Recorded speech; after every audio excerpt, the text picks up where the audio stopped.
It's physical, meticulous, often thankless work. People only notice what isn't done. So for a long time, cleaning has been not treated with a lot of respect. And right now, that thankless work is saving lives. Cleaning is really important in stopping the spread of COVID-19. The SARS-CoV-2 virus in experimental conditions can live up to 72 hours on plastic and stainless steel surfaces. From the beginning, Australia's cleaners have been on the front line of our fight against COVID-19. New South Wales hospitals are preparing for an onslaught of infections. We have put additional resources at record levels into our hospitals, that the into system our private. could be swamped. Preparing for a COVID-19 tidal wave. As the cases started to roll in, hospital cleaners like Stephanie were in the thick of it. For me, it felt like it was like a dream or I'm in a movie. As the days went on and more cases were coming in and more patients were coming in, it was quite daunting. I'm like, oh my goodness. Stephanie works in the emergency department hot zone, where all cases and suspected cases of COVID-19 are sent. After they leave, I'll go in and give the room a full clean. So I wipe all the surfaces, the bed, including the walls and floors. The safety of not only vulnerable patients, but our health workers is in their hands. I think everybody tend to forget about the small person that comes in and cleans up after all the doctors and nurses and the patients. So I do feel proud. My parents and also my boyfriend always say that I should be more proud of myself because they are very proud of me. As the crisis rolled on and Australia went into lockdown, cleaners ventured into places no one else wanted to go. Where there's been an outbreak. The cedar meat outbreak in the Victoria. largest cluster To assist in the decontamination. It's at ground zero of an outbreak where Hassam and others like him do their most important work. Everything needs to be wiped down, sanitised, disinfected. It can be physically and mentally draining. Sometimes we have to do cleans through the night. After an outbreak, a proper clean and decontamination is vital. Otherwise, live viral particles on contaminated surfaces can infect other people. Crucial as the decontamination process is in stopping the virus in its tracks, it's a brave thing to do when everyone around you is hunkering down in the safety of their homes. At first it was a little nervy.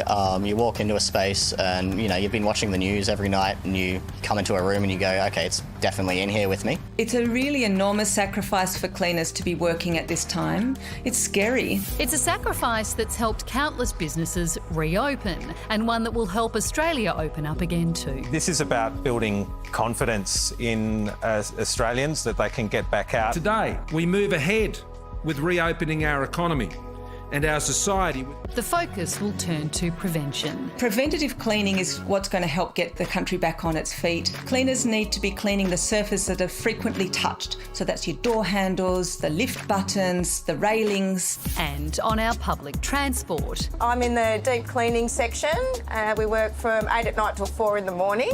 We're very thorough. We go through every piece of the train. The walls, ceilings, windows, the whole lot is sanitised and cleaned. Trained cleaner Joanne racks up around 17,000 steps a night. We're just working around the clock. It is hard work, it's very physical, but I love my job. She says commuters can trust her team is doing everything it can to keep us safe. I would feel 100% safe catching the train because we are absolutely working 100%, giving it all and making sure that they are as clean as they can be. People are very scared of this virus and they're nervous about going back to buildings. So knowing that the cleaning company has a really good protocol in place, that gives confidence to help businesses go back.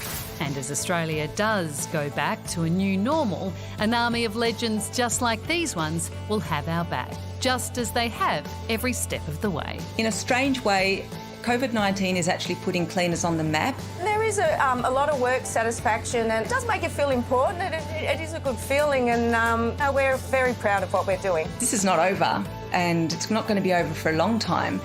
It's really important role that they're playing. And maybe people are a bit more aware now of the people going in and decontaminating these spaces to ensure the safety of the next person who comes along. Now there's a growing sense of pride in a role that was not always looked on very favourably. It's nice for a change to actually get the appreciation that I think we need. It doesn't matter what type of education that we have or where we are in this scale. It's like we're all this together.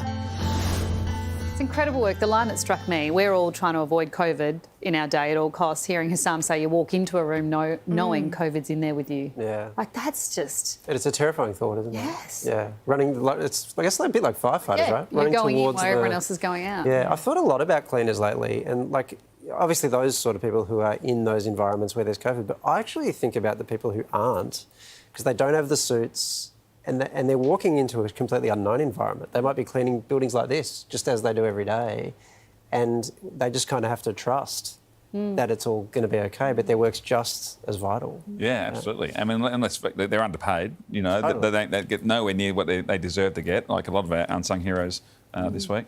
Speaking of nurses, today is International Nurses Day, so a massive shout out to all of our incredible nurses out there. You're doing an incredible job all the time, but particularly at the moment as well. All right, up after the break, Kitty Flanagan.